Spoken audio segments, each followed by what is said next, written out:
नमस्कार, आप देख रहे हैं न्यूज 18 राजस्थान। मैं हूं आपके साथ आयुषी गुप्ता। चलिए रुक करते हैं बड़ी खबर की ओर। कोटा से बड़ी जानकारी सामने आ रही है। कोचिंग स्टूडेंट की आत्महत्याओं का मामला है। मुख्यमंत्री अशोक गहलोत आज शाम को एक अहम बैठक लेने जा रहे हैं।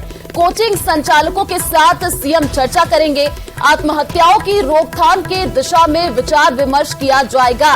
अन्य हितधारक भी मौजूद रहेंगे। आपको बता दें कि शाम 6:30 बजे ये बैठक होनी है। तो ये बड़ी जानकारी आपको कोटा से दे रहा है। कोटा से लगातार जो आंकड़े आ रहे हैं उसमें देखा गया है कि लगातार जो स्टूडेंट्स है वो आत्महत्या करते हुए नजर आए और इसी को लेकर के देखिए सीएम अशोक गहलोत आज एक अहम बैठक लेने जा रहे हैं। 6:30 बजे ये अहम बैठक होगी जिसमें चर्चा किया जाएगा, विमर्श किया जाएगा और कोचिंग संचालकों के साथ सीएम अशोक गहलोत चर्चा करते हुए नजर आएंगे। ज्यादा जानकारी के लिए संवाददाता बाबूलाल हमारे साथ फोन लाइन पर जुड़ चुके हैं। बाबूलाल, देखिए कोटा नगरी में जिस हिसाब से जो कोचिंग स्टूडेंट्स वहां जाते हैं और आत्महत्या करते हैं, लगातार जो आंकड़े सामने आए हैं वो भी डरावने वाले हैं। अब सीएम अशोक गहलोत उस पूरे मामले में एक्शन मोड में नजर आ रहे हैं। एक अहम बैठक आज होने जा रही है, क्या जानकारी अभी? जी, तमाम स्टेक होल्डर्स को मुख्यमंत्री अशोक गहलोत ने शाम को अपने निवास पर बुलाया है। उसमें कोचिंग इंडस्ट्री से जुड़े हुए जो कोचिंग संस्थानों के मालिक हैं वो भी आएंगे। इसके अलावा जो मनोचिकित्सक हैं, जो लोग सुसाइड के जो केसेज हैं इनकी रोकथाम की दिशा में काम कर रहे हैं, उनको बुलाया गया है। और किस तरह से एक तरह से इस कलंक को मिटाया जा सकता है, इसको लेकर के मुख्यमंत्री अशोक गहलोत बहुत गंभीर है। और उनकी सरकार कोटा में खास तौर से जो कोचिंग स्टूडेंट्स हैं जो तनाव में आकर के और मौत के मुंह में चले जाते हैं, उन बच्चों की को रोकने के लिए, उनकी जिंदगी को बचाने के लिए बहुत बड़े कदम उठाने के प्रयास कर रही हैं। और लगातार मुख्यमंत्री अशोक गहलोत कह भी रहे हैं कि नहीं, पढ़ाई सब कुछ नहीं है, जीवन है तो सब कुछ बेहतर हो सकता है।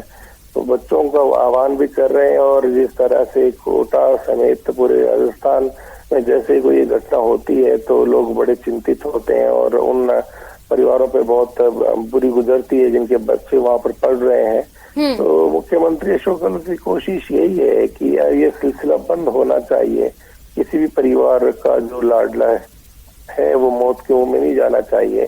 तो परिवारजनों का भी वो साथ लेना चाह रहे हैं। इसके अलावा वो तमाम जो लोग हैं जो इस दिशा में काम कर रहे हैं बच्चों को बचाने की दिशा में, उनके साथ भी राय मशवरा करेंगे और कैसे एक दिशा दी जा सकती है, किस तरह से पढ़ाई के तनाव को कम किया जा सकता है और किस तरह से जो बच्चे हैं उनके दिल और दिमाग पर पढ़ाई के बोझ को हटा करके और जो एक भावना घर कर देगी इन बच्चों में कि नहीं, पढ़ नहीं पाएंगे तो फिर बहुत मुश्किल हो जाएगा जीवन, तो उस भावना को खत्म करना चाहते हैं अशोक गहलोत।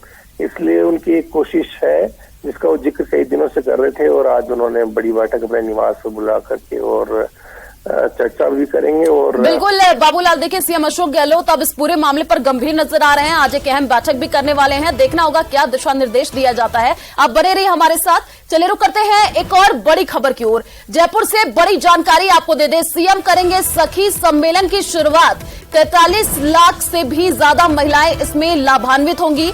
आपको बता दें कि जेईसीसी सीतापुरा में सुबह 10:30 बजे सीएम शुभारंभ करेंगे और सम्मेलन में 2000 से ज्यादा महिलाएं भाग लेंगी। राजीविका सहायता समूह के माध्यम से लाभान्वित किया जाएगा। तो सखी सम्मेलन की शुरुआत आज सीएम करेंगे। तो ग्रामीण विकास एवं पंचायती राज विभाग के तहत राजस्थान ग्रामीण विकास आजीविका के तत्वाधान में राज्य स्तरीय सखी सम्मेलन का आज शुक्रवार को जेईसीसी आयोजन होगा। इसकी अध्यक्षता मुख्यमंत्री अशोक गहलोत करेंगे। इस अवसर पर सहायता समूह की 2000 महिलाएं और राज्य स्तर पर 21,000 से अधिक महिलाएं जिला स्तर पर हिस्सा लेंगी। साथ ही आपको ये भी बता दें कि मुख्यमंत्री अशोक गहलोत इस कार्यक्रम में स्वयं सहायता समूह को चेक कर वितरण करेंगे। मंत्री रमेश मीणा ने बताया कि एक ही मकसद है, गरीब परिवार का उत्थान करना है। मंत्री मीणा ने आगे ये भी बताया कि कुछ लोन ऐसे हैं जिसमें 48 घंटे में लोन मिल जाता है। राज्य में हमने 3,60,000 सहायता समूह का गठन किया है, तो वहीं 22,000 कृषि पशु सखियां इसका जिम्मा संभालती हैं। साथ ही कई जिला एवं ब्लॉक मुख्यालय पर 227 कैंटीन प्रारंभ की गई है, जिसका संचालन महिलाओं द्वारा किया जा रहा है।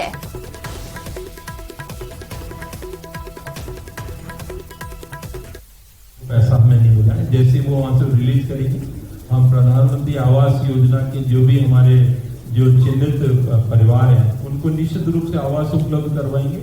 और हमने ये भी मांग उनसे रखी थी बीच बीच में, विधानसभा में भी हमने सवाल का जवाब दिया है और मंत्री जी से, गिरिराज सिंह जी से भी हमने चर्चा की थी कि प्रधानमंत्री आवास में वो जोड़ने का अधिकार राज्य सरकार को दे, लेकिन उन्होंने नहीं दिया।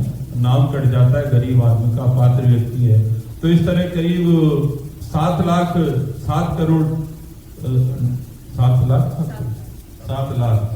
लाख वंचित हैं अभी हमारे परिवार 23 में से, और 2 लाख परिवार ऐसे थे जो भारत सरकार ने भी माना, उसमें से भी करीब जब कट सट के 1,55,000 जो परिवार थे।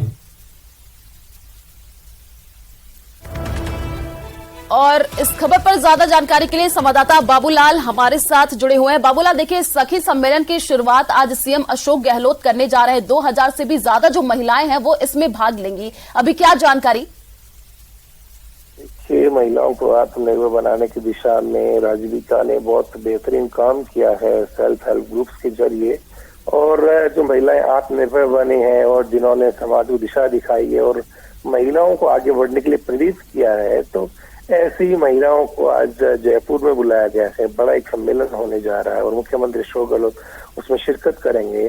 तो चुनावी साल में महिलाएं एक बहुत बड़ा रोल प्ले करती हैं, तो महिलाओं से जुड़ी हुई योजनाएं भी सरकार ने बहुत चलाई हैं और इसी कड़ी में ये सम्मेलन भी हो रहा है।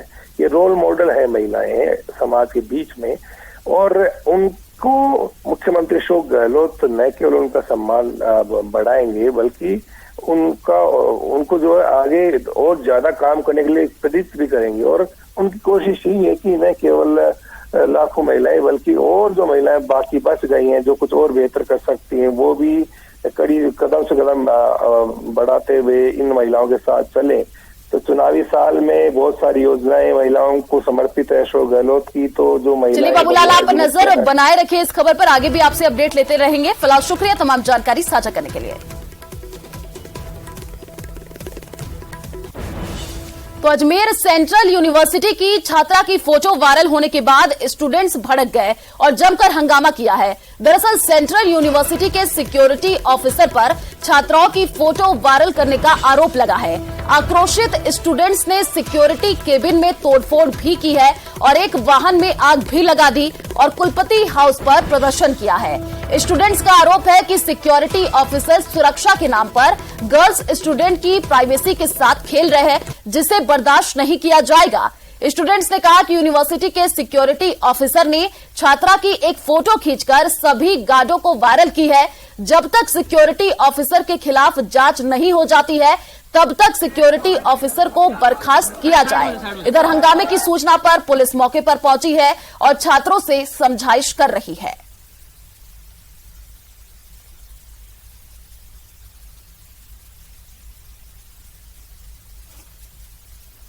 तो देखिए, फोटो खींचकर वायरल करने का ये पूरा मामला है। अब जो छात्र हैं वो आक्रोशित नजर आ रहे हैं। ज्यादा जानकारी के लिए संवाददाता अशोक हमारे साथ फोन लाइन पर जुड़ चुके हैं। अशोक, देखिए, छात्रा की फोटो वायरल होने पर अब ये बवाल देखने को मिल रहा है। जो छात्र हैं वो यही मांग कर रहे हैं कि सिक्योरिटी ऑफिसर को बर्खास्त किया जाए। अभी इस पूरे मामले को लेकर के क्या अपडेट है आपके पास? जी बिल्कुल, देर रात को तमाम छात्रों के पास ये जानकारी आई थी कि एक फोटो जो है वो लड़की की वायरल की गई है जो स्टूडेंट बताई जा रही है वहीं की। इस पर जो है गार्ड पर आरोप लगाया गया है कि वो गार्ड जो है उसे ब्लैकमेल भी कर रहा है। पीड़ित जो लड़की है उसने भी आरोप लगाया कि जो गार्ड है उसे हेरसमेंट कर रहा है और परेशान कर रहा है। तो ऐसे में इस पूरी जानकारी के बाद तमाम स्टूडेंट देर रात को इकट्ठा हुए और उन्होंने जो गार्ड का जो कैबिन है उसमें भी तोड़फोड़ की और गाड़ी में भी आग लगा दी थी। देर रात से ही तमाम स्टूडेंट है आक्रोशित है, उनसे समझाइश का प्रयास जो है देर रात को भी जो यूनिवर्सिटी प्रशासन है उनकी ओर से किया जा रहा था और पुलिस भी मौके पर पहुंची और सभी को शांत कराने का प्रयास किया गया था। देर रात को तमाम जो छात्र है वो आक्रोशित थे, लेकिन सुबह तक जो है उन्होंने ये कहा है कि जब तक जो सिक्योरिटी गार्ड है उसको बर्खास्त नहीं किया जाता और इस मामले में जांच नहीं की जाती, यह आंदोलन जारी रहेगा। फिलहाल जो है मामला शांत है, लेकिन तमाम जो स्टूडेंट्स हैं उन्होंने सुबह वापस जो है इकट्ठा होकर विरोध प्रदर्शन करने की बात कही है और जो गार्ड जिस गार्ड की जो सिक्योरिटी ऑफिसर है जिसकी बात की जा रही है उसको जो है फिलहाल जो है बुलाया गया है, उससे पूछताछ की जा रही है कौन सी फोटो थी और कैसे उनके पास आई और क्यों वायरल हुई है। इन तमाम पहलुओं को लेकर जो है देखिए पुलिस भी इस पूरे मामले पर कार्रवाई कर रही है। देखना होगा कि कैसे जांच पड़ताल आगे बढ़ती है। चलिए शुक्रिया तमाम जानकारी साझा करने के लिए। उदयपुर से बड़ी खबर का रुख कर लेते हैं। आपको बता दें कि जनजातीय संभागीय जनप्रतिनिधि सम्मेलन और आज उदयपुर में बीजेपी का जनजातीय संभागीय जनप्रतिनिधि सम्मेलन होगा। कार्यक्रम में केंद्रीय जनजातीय मंत्री अर्जुन मुंडा शामिल होंगे। बीजेपी प्रदेश अध्यक्ष सीपी जोशी भी कार्यक्रम में मौजूद रहेंगे। तो जनजातीय संभागीय जनप्रतिनिधि सम्मेलन की शुरुआत आज से होने जा रही है। उदयपुर में बीजेपी का जनजातीय संभागीय जनप्रतिनिधि जो सम्मेलन है वो शुरू होगा और इस कार्यक्रम में केंद्रीय जनजातीय मंत्री अर्जुन मुंडा भी शामिल होंगे। तो चलिए रुक करते हैं एक और बड़ी खबर की ओर। 12 से बड़ी जानकारी सामने आ रही है। दिनेश झारखंड हत्याकांड मामले में आपको अपडेट दे दे। आईजी संभागीय आयुक्त और आंदोलनकारियों की वार्ता में सहमति बनी है। अटरू थाना प्रभारी रामगिलास को लाइन हाजिर किया गया है और मृतक के परिजनों को अब 8 लाख रुपए दिए जाएंगे। 4 दिन के भीतर सभी आरोपियों को गिरफ्तार करने का भरोसा भी दिया गया है। तो आज अटरू में शव का दाह संस्कार किया जाएगा। तो 8 लाख रुपए पर देखिए यहां पर सहमति बनी है। दिनेश झारखंड हत्याकांड मामले से जुड़ी हुई ये आपको अपडेट दे रहा है। अटरू थाना प्रभारी रामगिलास को लाइन हाजिर किया गया है। मृतक के परिजनों को अब 8 लाख रुपए दिए जाएंगे। तो चलिए रुक करते हैं एक और बड़ी खबर की ओर। जयपुर से बड़ी जानकारी आपको दे दें। छात्र संघ चुनाव का पूरा मामला और अब ये जो मामला है वो राजभवन पहुंचा है। आईएनएसओ पार्टी के प्रतिनिधिमंडल ने राज्यपाल से मुलाकात की है और राज्यपाल से दिग्विजय चौटाला के नेतृत्व में 9 सदस्यीय प्रतिनिधिमंडल मिला है। राज्य में छात्र संघ चुनाव की मांग कराने को लेकर के ज्ञापन सौंपा गया है और कल आईएनएसओ के 60 कार्यकर्ताओं को हिरासत में लिया था। तो छात्र संघ चुनाव जो मामला है देखिए अब राजभवन पहुंच चुका है।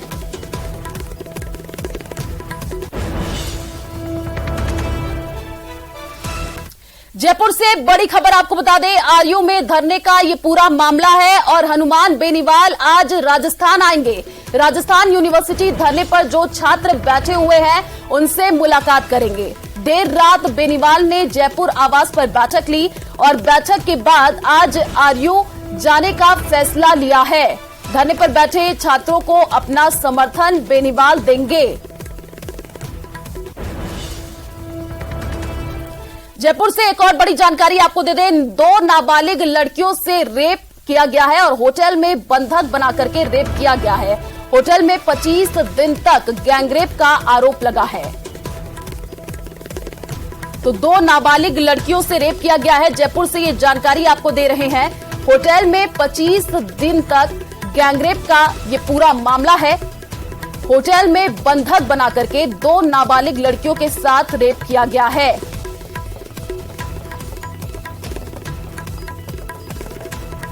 तो 25 दिन तक गैंगरेप का आरोप लगा है और देखिए अब इस पूरे मामले पर कार्रवाई भी होती हुई नजर आ रही है। होटल में बंधक बना करके रेप किया गया है।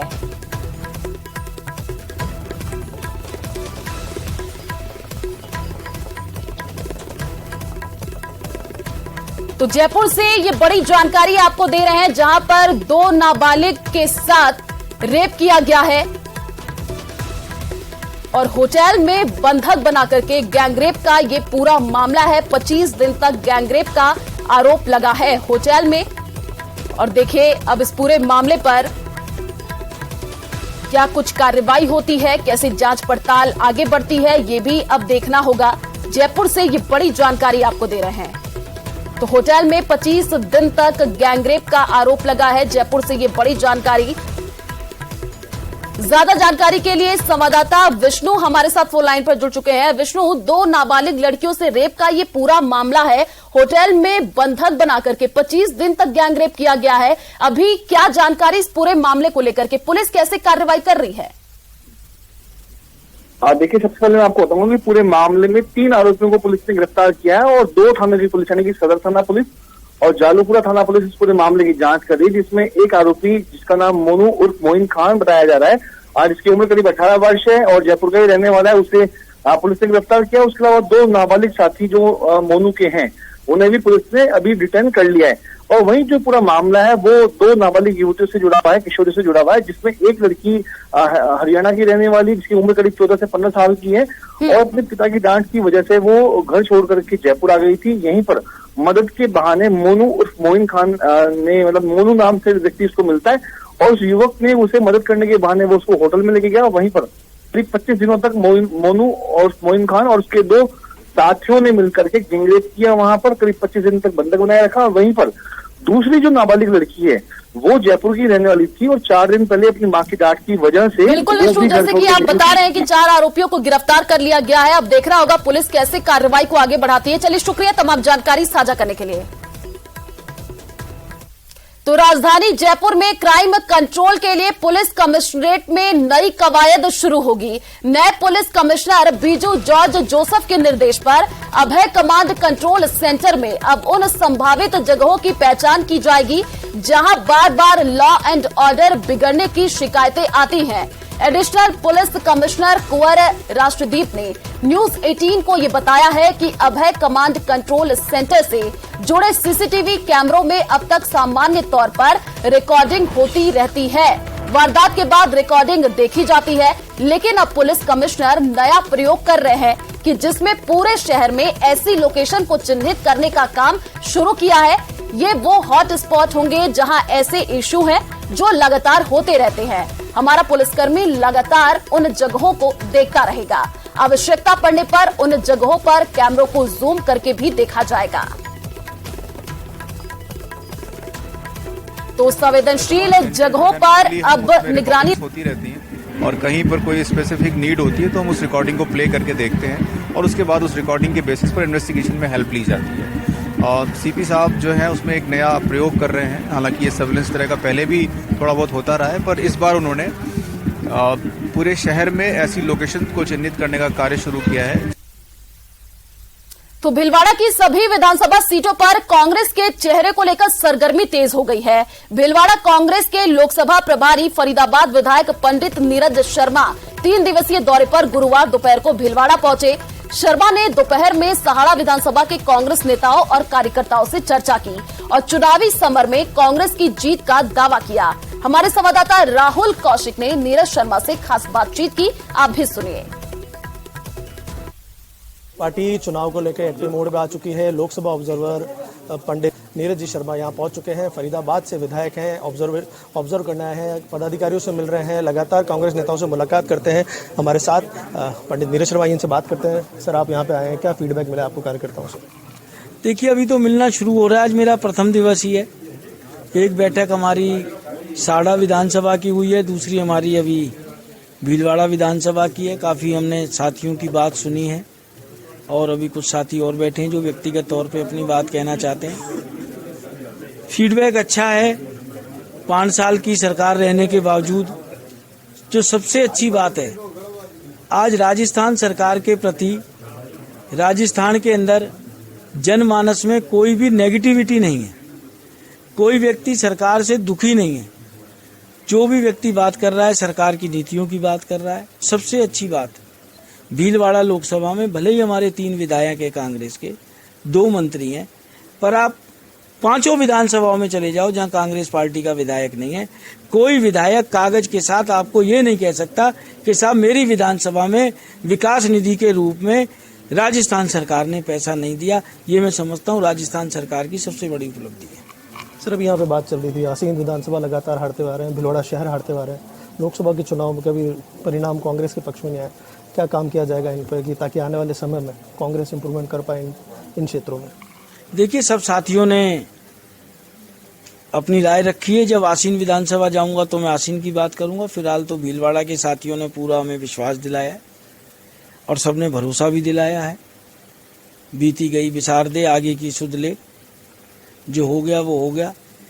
आगे मैं आपको ये वादा कर रहा हूँ, भीलवाड़ा शहर का, भीलवाड़ा सीट का हम 110% जीत के आएंगे। तो राजस्थान रोडवेज से बड़ी खबर सामने आ रही है। पुराने बस ऑपरेटर्स ने रोडवेज विभाग पर गंभीर आरोप लगाए हैं। पुराने बस ऑपरेटर्स का कहना है कि नई बसों को मुंहमांगी कीमत पर देकर धांधली की जा रही है, जबकि उनका करोड़ों रुपया विभाग के पास बकाया है। देखिए रिपोर्ट।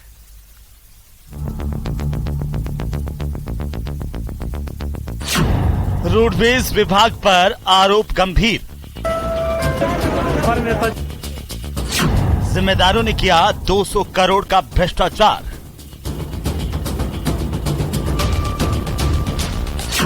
पुराने बस ऑपरेटर्स ने लगाई सीएम से गुहार।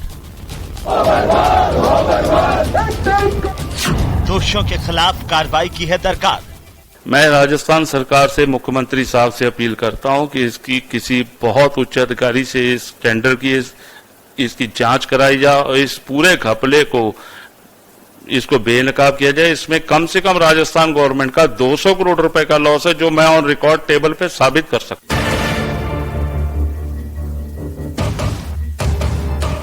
राजस्थान रोडवेज में 500 से ज्यादा नई बसें अनुबंध पर लेने की कवायद अपने अंतिम चरण में हैं और इसी बीच पुराने बस ऑपरेटर्स सामने आ गए हैं।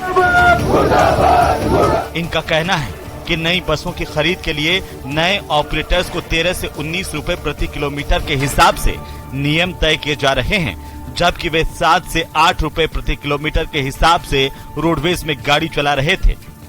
नए कॉन्ट्रैक्ट में इन्होंने हमारी गाड़ियां 7 रुपए 11 पैसे और 7 रुपए 90 पैसे वाली गाड़ियों को जबरदस्ती रोक के धक्के से बाहर निकाल दिया और नए कॉन्ट्रैक्टर्स को ये लेके आए हैं। किसी को 13 रुपए, किसी को 12 रुपए, किसी को 15 रुपए, किसी को 17 रुपए, किसी को 19 रुपए तक दे रहे हैं। बस ऑपरेटर अक्षपाल सिंह कहते हैं कि साल 2016-17 में उनकी 234 गाड़ियों को जानबूझकर बाहर किया गया। 2016-17 में 234 गाड़ियों को बिना कारण एक जाली लेटर किसी ने दे दिया और इन्होंने 234 गाड़ी विदहेल्ड कर ली। 234 गाड़ी से जो हमारे बठिंडा के ऑपरेटर थे, जिन्होंने मिलकर 700 के करीब गाड़ियां डाली थी, यहाँ पे हम लोग व्यापार करने के लिए राजस्थान आए थे, वो सारे बहुत परेशान हो गए और उनको कम से कम 9 करोड़ रुपए का लॉस हुआ। राजस्थान रोडवेज के साथ ये पुराने अनुबंधकर्ता पंजाब से ताल्लुक रखते हैं। बठिंडा के ऑपरेटर्स ने 700 बसें अनुबंध पर लगा रखी हैं। इनका कहना है कि इन्होंने बैंक से लोन लेकर गाड़ियों का अनुबंध किया था और अब इनका पैसा रोडवेज वापस नहीं दे रहा, जो 48 करोड़ के लगभग है। अब ये व्यापारी सीएम अशोक गहलोत से घपले की जांच की गुहार लगा रहे हैं। मैं राजस्थान सरकार से, मुख्यमंत्री साहब से अपील करता हूं कि इसकी किसी बहुत उच्च अधिकारी से इस टेंडर की इसकी जांच कराई जाए और इस पूरे घपले को इसको बेनकाब किया जाए। इसमें कम से कम राजस्थान गवर्नमेंट का 200 करोड़ रुपए का लॉस है, जो मैं ऑन रिकॉर्ड टेबल पे साबित कर सकता हूं। इस पूरे मामले पर रोडवेज के एमडी नथमल डिडेल ने सफाई दी है। डिडेल का कहना है कि नियमों के हिसाब से ही तमाम अनुबंधों को जोड़ा और तोड़ा गया है। इनका कहना है कि जो गाड़ियां चलने लायक नहीं थी, उन्हें ही बाहर किया गया है। नई गाड़ियों को भी नियमों के हिसाब से ही लिया जा रहा है। विभिन्न दरों में काफ़ी ज़्यादा परिवर्तन आया है। जो बस पहले लगभग 18 लाख के आसपास बनती थी, वो अब 35 लाख के आसपास बस बनती है। और जिन बसों को हमने 15-16 में अनुबंध पे लिया था, वो अब लगभग 7 से 8 साल चल चुकी है। तो हम उन बसों को अब बहुत ज़्यादा कंटिन्यू नहीं कर सकते। नए अनुबंध हमने जो भी किए हैं, उनमें दरें 9 रुपये से लेकर के 14 रुपये तक भी आई है। उन दरों की गणना का मुख्य कारण डीजल की रेट्स है, मशीनों का जो अपने आप बस की जो कीमत है, बैंकिंग जो लोन है उसकी इंटरेस्ट रेट है। पुराने अनुबंधित बस ऑपरेटर्स बस अपना फंसा हुआ पैसा निकालना चाहते हैं। उनका कहना है कि वे अब भी पुरानी दरों पर बसें चलाने के लिए तैयार हैं, लेकिन विभाग के कुछ अधिकारी मिलीभगत करके जानबूझकर महंगा अनुबंध कर रहे हैं।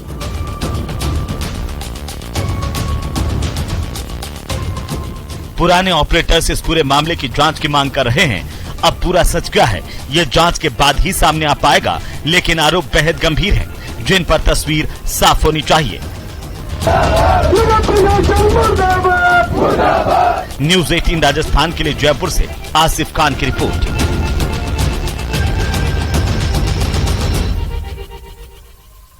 तो दौसा से इस वक्त की बड़ी खबर सामने आ रही है। आपको बता दें कि रेप केस में घिरी बसवा थाना पुलिस, आरोपी पुलिसकर्मी महेश गुर्जर फरार हुआ है। 16 अगस्त को पीड़िता की शिकायत के बावजूद केस दर्ज नहीं किया गया। बसवा थाने का एसएचओ रामनिवास मीणा सस्पेंड हुआ है। रेप और वीडियो वायरल होने के मामले में एसएचओ सस्पेंड हुए हैं। सीआई रामनिवास मीणा ने उच्च अधिकारियों को समय पर सूचना नहीं दी थी। तो रेप केस में जो बसवा थाना पुलिस है वो घिरी है। दौसा से ये जानकारी सीआई रामनिवास मीणा ने उच्च अधिकारियों को समय पर सूचना नहीं दी थी और आरोपी पुलिसकर्मी महेश गुर्जर फरार हुआ।